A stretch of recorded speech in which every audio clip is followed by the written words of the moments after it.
नमस्कार दोस्तों, मैं हूँ मनविंदर और मेरे चैनल एमबी स्पीक्स पे आप सभी लोगों का बहुत स्वागत है। और आज एक खुशी की खबर है मेरे पास। ये खबर भी छोटी-मोटी खुशी की नहीं है, भारत के लिए बहुत बड़ी खुशी की बात है। जनवरी 2016 में पंजाब के पठानकोट एयरबेस पर हुए आतंकी हमले के मास्टरमाइंड शाहिद लतीफ़ की पाकिस्तान के सियालकोट में अज्ञात हमलावरों ने हत्या कर दी। और भला हो उन अज्ञात हमलावरों का, वो हमलावर नहीं, हमारे वो दोस्त हैं जिन्हें हम जानते भी नहीं हैं। शाहिद लतीफ़ भारत के मोस्ट वांटेड आतंकियों में से एक था और उसके विरुद्ध रेड कॉर्नर नोटिस भी जारी किया जा चुका था। पठानकोट हमले में डिफेंस सिक्योरिटी कॉर्प्स के 5 जवान, आईएफ के एक गार्ड और एनएसजी के एक कमांडो उस समय शहीद हो गए थे। सियालकोट की एक मस्जिद के भीतर शाहिद लतीफ़ की हत्या बुधवार तड़के हुई है और शाहिद सियालकोट इलाके में आतंकी संगठन जैश-ए-मोहम्मद का बड़ा कमांडर था। उसको छोटा शाहिद भाई और नूरू अल दीन के नाम से भी जाना जाता था, यानी कि पूरा परिवार ही आतंकवादी। एक और जानने वाली बात है कि 2010 में कांग्रेस सरकार ने गुडविल गेस्चर दिखाते हुए उसे पाकिस्तान को वापस भेज दिया था, यानी कि एक्सचेंज होता है ना, तो उस तरीके से। लतीफ़ को एक बार वर्ष 1994 में भारत में भी यूएपीए के तहत गिरफ्तार किया गया था और 2010 में सज़ा पूरी होने के बाद पाकिस्तान प्रत्यार्पित कर दिया गया था उसे। और पाकिस्तान जाकर के दोबारा से उसने वही अपनी एक्टिविटीज़ शुरू कर दी। 2020 में भारतीय गृह मंत्रालय ने यूएपीए के अंतर्गत आतंकी घोषित किए जाने वाले की लिस्ट में उसका नाम भी डाल दिया। ऑब्वियसली उसका नाम डाला ही जाना चाहिए था क्योंकि ऐसी एक्टिविटीज़ कर रहा था वो लतीफ़। 1999 में हुई इंडियन एयरलाइंस के विमान की हाईजैकिंग में भी शामिल था। काफ़ी सारे कुकर्म किए हुए हैं लतीफ़ ने। फाइनली उसका फुल एंड फाइनल हो गया। आज इसी पे बात करते हैं कि भारत के दुश्मन निज्जर, पंजवाड़, खांडा और सुक्खा और आज ये शाहिद लतीफ़ कैसे खुद ब खुद निपटे जा रहे हैं, ठोके जा रहे हैं। फिर वो चाहे पाकिस्तान वाले हों या कनाडा वाले हों। मेरे आज के मेहमान हैं कर्नल शांतनु जी। मैं उनको जोड़ लेती हूँ अपने साथ। कर्नल शांतनु, आपका बहुत-बहुत स्वागत है मेरे चैनल पे। Good evening to everybody, and thank you, madam, for getting me onto your show. Sir, बड़ी शांति से कैसे एनआईए के वांटेड एक और जो वांटेड थे वो 72 हूरों के पास पहुँच गए? कैसे हो रहा है ये सब? क्या किसी गैंग वार में निपट रहे हैं या कि मतलब इनकी वैसे ही इनके पीछे मौत पड़ गई है, हाथ धो के? अभी मैं पहले इस शहीद लतीफ के थोड़ा बैकग्राउंड से स्टार्ट करूंगा। ज़रूर। पहले तो मैं ये बताना चाहूंगा हुँ, हुँ। कि जो कि गीता में भी लिखा है, आपके हुँ, हुँ। कर्मों का फल हुँ, हुँ। इसी दुनिया में आपको काल चक्र के माध्यम से मिल जाता है। जी, ये जो कुकर्म कर रहे हैं, ये उसी का नतीजा है। जी। चाहे वो गैंग वॉरफेयर में मारा गए हो या किसी और कारण से। हुँ, हुँ। और शहीद लतीफ ये एनआईए के लिस्ट में, जैसे कि आपने बताया, he was in the most wanted 40s में इसका नाम था, क्योंकि जी। इन्होंने 1994 में ही वाज कैप्चर्ड, 96 में इसका ट्रायल के बाद इसको जेल हो गया एंड हुँ, 2010 में इसको छोड़ दिया गया कि जी। इसका टर्म लाइफ इम्प्रिजनमेंट का कंप्लीट हो गया है, तो इसको रखा नहीं जा सकता और पाकिस्तान को हैंड ओवर कर दिया गया। जी, जी। इससे क्या है, जो लोग हैं, जो सरकारें थे पहले, हुँ, ये हुँ। सीखे नहीं थे। 99 में जब मसूद मजार को सॉरी जी, जी। एक्सचेंज में दिया था 99 के इंडियन एयरलाइंस के हाईजैकिंग के बाद, उसने क्या जी। किया, उसने जाके अपना जैस खड़ा कर दिया पाकिस्तान में उसने अपने सारे हरकत स्टार्ट कर दिए फिर से। तो ये लोग हुँ, सुधरने वाले नहीं है। इनको कोई करेक्शन होम में भेज के या कुछ करके ये लोग नहीं सुधरेंगे। और एक तो इनमें भी पावर मॉन्गरिंग इतना ज्यादा है, जी। इनके अंदर भी इनफाइटिंग है कि मैं यहाँ का कमांडर हूं या मेरे को हुँ, वहां का हुँ। कमांडर होना है। तो इसी के तहत ये एक दूसरे को ठोक रहे हैं। ओके। तो जैसे कि शहीद लतीफ था, इसने हुँ, हुँ। 94 में अरेस्ट हुआ था अंडर यूएपीए, जो कि जी, अनलॉफुल जी। एक्टिविटीज प्रिवेंशन एक्ट था। और जी, जी। उसके बाद 2016 में, जैसे कि आपने बताया, ही वाज अ मास्टरमाइंड जी। Behind the Pathankot airbase attack, जो कि प्लान जी। किए गए थे। और 4 लोगों को उसने भेजा था पठानकोट एयरबेस में, and it was very well plan. कहते हुँ, हैं हुँ। कि किसी अंदर वाले का भी हाथ था इसमें, जी। बट इसने जाके यही हरकत करना था। एंड ये जो पठानकोट एयरबेस, उसके विषय में भी थोड़ा सा बता दूं, ये 17 घंटे का हुँ, हुँ। अटैक हुआ था, जिसमें कि इनिशियली 3 सिक्योरिटी के जवान मारे गए थे, एयरफोर्स के एंड हुँ, एनएसजी, हुँ। और एक सिविलियन का भी देहांत हुआ था। हुँ, हुँ। और अगले दिन फिर से कुछ शॉट्स फायर हुए थे, और एक और आतंकवादी को मारा था, और एक और सिक्योरिटी ऑफिसर का भी देहांत हुआ था, और 3 और सिक्योरिटी के जवानों का हॉस्पिटल में देहांत हुआ। तो टोटल 7 सिक्योरिटी जवान का देहांत हुआ है, प्लस एक सिविलियन का भी मौत हुआ है। एंड 5 जनवरी को जाके जब 5वां टेररिस्ट को हुँ। मारा गया, तब जाके ये ऑपरेशन को कॉल ऑफ किया गया। और इनका प्लानिंग कैसा है, ब्यास क्रॉस करके लंबे घास में से आके, और आसपास के कुछ लोगों को भी उन्होंने मारा है, जैसे कि एक ज्वेलर थे राजेश कुमार, प्लस हुँ, हुँ। एक कहते हैं सतिंदर सिंह, जो एसपी थे पंजाब पुलिस के दीनानगर एरिया के, वो ओके। भी इसमें शामिल है या नहीं कोई ये नहीं गया। But Satvinder had a very checkered past of taking bribes and all. But hmm, hmm. उसका गाड़ी के उसका जो ऑफिशियल गाड़ी था, उसको हुँ, हुँ। लेके लोग पहुंचे थे, एंड बाद में ड्राइवर को मौत के घाट उतार दिया। तो ये पूरा प्लानिंग था, और इसका मास्टरमाइंड सियालकोट में बैठ के शहीद लतीफ उसको कंट्रोल कर रहा था। And finally he was gun down after फजर का प्रेयर करके नूर मदीना मॉस्क में से निकल रहे थे, पंजाब के दसका एरिया में से, पंजाब पाकिस्तान में। एंड ही वाज शॉट, उसके 2 साथी मारे गए और एक इंजर्ड हुआ।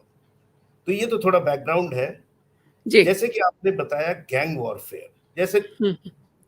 निज्जर है, जी। खांडा है, हुँ। इनका एंटी गैंग वॉर चलता है। Same is there also in जैसे Mohammad and other parties for power. Hmm, hmm. अभी जब निजर मारा गया, अभी पीछे सुक्खा जब मारा गया, hmm, hmm. people have taken responsibility, hmm, hmm. and there is always a ongoing war जो इंडियन कैनेडियन गैंगस्टर्स है और खालिस्तानी सेपरेटिस्ट हुँ, हुँ। के बीच में already there is a nexus. Goldy Brar ने जैसे सुखा के मौत के बाद अपने सोशल मीडिया जी। पे पोस्ट किया था जी, कि जी। अब देखे तो सही मुझसे बड़ा कौन पैदा हो गया, हुँ, हुँ। करके उसने ठोक दिया। हुँ, हुँ। सिमिलरली खांडा, जो कि पाकिस्तान में मारा गया, पंजवार पाकिस्तान के सनफ्लावर सोसाइटी में मारा गया। खांडा कहते हैं पॉइजनिंग करके ब्लड कैंसर से मारा गया। सो ये क्लियरली दिखा रहा है there is a infighting between them. और हमें भूलना नहीं चाहिए, there is lot of money involve, चाहे वो जैसे मोहम्मद के लिए हो, चाहे वो हम्म, जो विदेश में गुरुद्वारे हैं, इनमें काफी पैसा है। एंड जो जी जी, सच में बिल्कुल जो सही।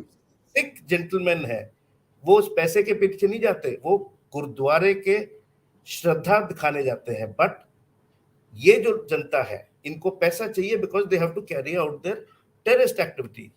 सेम वे चाइना बोलिए, या even for that matter or western countries feed hmm, ISI with money for hmm, keeping these terrorists of J, जैसे मोहम्मद, लश्कर ए Taiba alive, so that they can carry on the proxy war in India. इससे हम्म, की है, because as you know, with the present government, India is becoming stronger and stronger economically. तो इसको directly तो दबाया नहीं जा सकता, because India generally has a neutral and secular stand. So इसको करने का है तरीका, पीछे से धीरे से, हम्म, कहते हैं उंगली करते रहो। जी जी।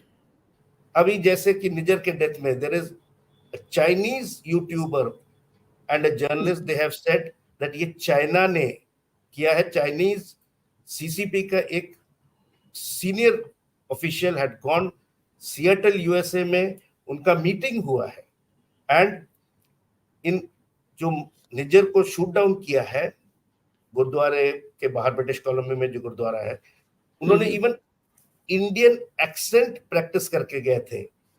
एंड मारने के बाद उनका डैश कैमरा, जो डैशबोर्ड पे कैमरा होता है, उसको डिस्ट्रॉय कर दिया, तथा जो वेपन्स थे उनको जला के डिस्ट्रॉय कर दिया, सो दैट ना पकड़ा हम्म, जाए। कहते हैं उसी दिन रात को they took a flight from Canada back to China. Hmm, तो अभी ये नया एक टर्न आ गया है। हम्म, एक तो था जो हमारे कैनेडियन प्राइम मिनिस्टर है, उन्होंने इल्जाम लगाया कि इसमें इंडिया का हाथ है। दूसरा निकला कि देयर इज गैंग वॉरफेयर। और तीसरा अभी ये निकल के आ रहा है कि चाइना का हाथ है, so that India can be delineated from the west. Hmm, so ये सारे एंगल्स हैं, और मेरे को तो लगता है ये मेजॉरिटी जो मौत हो रहे हैं, it is for their hmm, one upmanship and their own infighting and gang warfare. So this is the main reason as per my analysis of the whole thing. अब जो भी हो रहा है, चाहे जो भी कर रहा है, जैसे कि आपने बताया, भगवान उसको और ऐसे हरकत करने के लिए प्रोत्साहन दे। जो अज्ञात लोग हैं उनके लिए आप बात कर रहे हैं, तो ऐसे अज्ञात लोग रोज़ पैदा हों और और पैदा हो। रोज़ जो है हमारे दुश्मनों का खात्मा करें। लेकिन सर एक चीज़ है, हमारे रॉ को तो ज़रूरत ही नहीं पड़ रही है हथियार उठाने की या उनके पीछे चेज़ करने की, ये तो खुद ब खुद होए जा रहा है। अब चाहे वो कनाडा के हों, जैसा कि आपने कहा, चाहे चाहे ये पाकिस्तान के हों, लेकिन अभी तक मुझे नहीं लग रहा कि इसकी किसी ने ज़िम्मेदारी ली है। यही कहा जा रहा है कि अज्ञात लोगों ने इसको गोली मारी है, किसी मस्जिद के आस-पास में। तो कैसे मतलब अपने आप से कैसे अज्ञात लोग जो हैं, जो मतलब हम ये विश करते हैं कि ऐसे अज्ञात लोग और रहें, ताकि ऐसे लोगों का खात्मा करते रहें। लेकिन फिर भी मतलब कौन हो सकता है? वो अज्ञात कौन हो सकता है? पहले तो मैं ये बताना चाहूंगा कि हुँ, हुँ। ये जैसे कि खालिस्तानी सेपरेट केस के केस में हुँ, देर हुँ। इज नो एग्जैक्ट गैंग और वॉरफेयर, हुँ, हुँ, हुँ, हुँ। लाइक कि दो गैंग है, जैसे लॉरेंस बिश्नोई या गोल्डी बरार या जयपाल सिंह जो है इनका। हुँ, इस हुँ। केस में इनके अंदरूनी, जैसे मोहम्मद के अंदर ही एक दूसरे का ये लोग खात्मा करते हैं, बिकॉज ये देखते हैं कि ये ज्यादा पावरफुल हो रहा है, मैं नहीं हो रहा हूं। हुँ, हुँ। जी। सो ये इनके अंदरूनी प्लस पैसा, पैसा बहुत बड़ा गेम खेलता है। और हुँ, हुँ। इनके अंदर एक ईगो प्रॉब्लम है, स्पेशली ये जो पाकिस्तानी टेररिस्ट है, दे गो इन बेसिकली कि मेरे को इस ग्रुप में या जिहादी ग्रुप में कितना ऊपर उठ सकता हूँ। इनके भी जी। रैंक्स और पोस्टर्स हैं आर्मी की तरह। जी, जी, जी, जी। तो ये है। हुँ, और हुँ। दूसरा, अगर तो कोई बोले कि रॉ कर रहा है तो मैं तो कहूंगा बहुत अच्छा कर रहा है। जी, जी। क्यों नहीं? बिकॉज ये आदमी, उसको एक बार इंडिया ने अपना सहानुभूति दिखा के लाइफ इम्प्रेशन के बाद छोड़ दिया है। हुँ, हुँ। अपने अंदर झांको, देखो कि मैंने गलत काम किया था, इस देश ने मुझे, मुल्क ने छोड़ दिया है, कम से कम उतना तो ये करो कि 16 जी, साल जी। अगर उनके जेल में रह के नमक खाया है तो इतना नमक हरामी तो मत करो। So that is what they have been doing. उनको सिखाया भी ये जाता है। जी। और सिखाना ये नहीं है, जी, और जी। ये कुरान में नहीं लिखा है, जिहाद डजंट मीन कि लोगों को कन्वर्ट करो या मारो। हुँ, हुँ। हर कोई रिलीजन यही सिखाता है कि अमन से जिए, मिल बट के रहे। बट इनका सोच अलग है। जी, जी। तो मेरे को तो लगता है जिसने भी किया है, जैसे कि मैंने बताया है, चाहे वो रॉ हो, चाहे वो उनका इंटरनल पॉलिटिक्स के लिए वो मारे गए हैं, अच्छा हुआ है और ऐसा होता रहे, जी। क्योंकि they deserve what they have got. One more thing, because this is a high time to discuss this type of, Nijjar है, पंजवाड़ है, खांडा है, सुक्खा है और आज ये कोई मतलब ऐसा नहीं है कि अभी ये खत्म हो जाएगा, अभी तो और बहुत सारे ऐसे लोग पड़े हुए हैं। तो ऐसा भी सुना जा रहा है कि अ, पाकिस्तान में रादर जो आईएसआई है, उसको भी अंडरग्राउंड करने होने के लिए कहा जा रहा है। तो ऐसा क्या मतलब भारत का खौफ है क्या? मैडम, ये तो बिन कहे जा सकता है कि भारत का खौफ पाकिस्तान को है ही।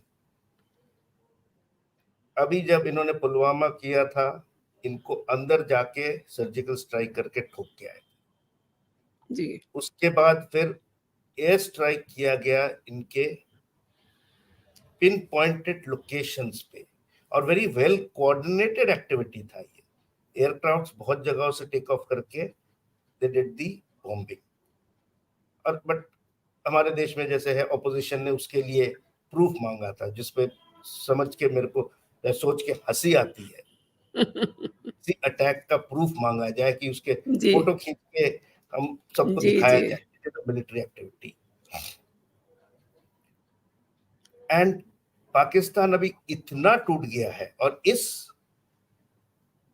मोमेंट पे Pakistan army is at the lowest. Even Pakistan citizens don't want the Pakistan army to rule, because उन्हें पता है Pakistan army is all powerful.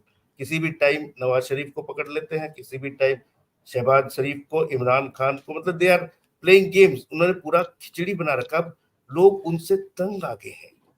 आपने देखा बुरे होगा। हाल हो रहे हैं, पाकिस्तान में तो बुरे हाल हो रहे हैं। 1 कप चाय पीने के लिए भी उन्हें सोचना पड़ता है कि चाय बनाए यस। या ना बनाए, चीनी, चाय पत्ती और है कि नहीं है किचन में। उनके पेट्रोल का रेट, डीजल का रेट जो बढ़ गया, हम 100 रुपए पे इस गवर्नमेंट को गाली देते हैं, उनके तो पता नहीं पेट्रोल मिलता भी है या नहीं, क्या कर रहे हैं, God only knows. And ISI, जो कि अपने आप को बहुत ही डेंजरस समझते थे, because they were not dangerous like Mossad और सीआईए। ये सिर्फ टाइगर बनने की कोशिश करते थे इंडिया में, वो भी जम्मू एंड कश्मीर में प्रॉक्सी वॉर करके, बिकॉज उन्होंने देखा इसको चालू रखो तो अपना कम से हुँ। कम इज्जत बचा रहेगा। हुँ, बट हुँ, हुँ। अब वो भी नहीं हो पा रहा है, बिकॉज बलूचिस्तान में, नॉर्थ ईस्ट में, पीपल हैव स्टार्टेड रिजेंटिंग देम। अब जी, जी। छुप रहे हैं। और the chief and the ISI chiefs are also not getting on well, because ISI chief is powerful, army chief is controlling the political thing, but intelligence पूरा ISI के हाथ में है. So there is अनबन उन दोनों के बीच में भी. And economically they have gone down. Militarily तो कोई comparison है ही नहीं इंडियन आर्मी के साथ. So ISI is now going into a hiding. And secondly, एक और चीज है, इकोनॉमी खराब होने के लिए Chinese money has been pumped in. तो अब इनके पास इतना अंडर कर्जे पे पड़ गए हैं कि अपना तो है नहीं. Chinese money is coming in, western money also to some extent is coming in. ISI को चलाने के लिए पैसा तो इन्हीं से आ रहा है, तो जैसे बोलते हैं वैसे ही वो करते हैं. So that is the main reason ISI doesn't have a face now. Doesn't have their own system now. Pakistan के बाहर और पाकिस्तान के अंदर भी ये डरे हुए रह रहे हैं, because that is why Imran Khan को भी ये दबा के रख रहे हैं. डेमोक्रेसी को दबाया जा रहा है. और दिन बे दिन आप देखेंगे धीरे धीरे ये ISI टूट के खत्म हो जाएगा over a period of time. सही कह रहे हैं. शाहिद लतीफ भारत के मोस्ट वांटेड आतंकवादियों में से एक था और उसके खिलाफ रेड कॉर्नर नोटिस भी जारी किया हुआ था. और आज वो लोग बहुत खुश होंगे. हम आप तो इस खुशखबरी पे बहुत खुश हैं ही, जिनके परिवारों के लोग इन लोगों के कारण शहीद हो गए, हमारे सेना के. इसके अलावा जो आम नागरिक हैं उनका भी नुकसान हुआ, तो वो लोग सब आज बहुत खुश होंगे. सर, आपने मेरे शो के लिए समय निकाला, आपका बहुत-बहुत धन्यवाद. नमस्कार. जय हिंद. जय हिंद, जय भारत.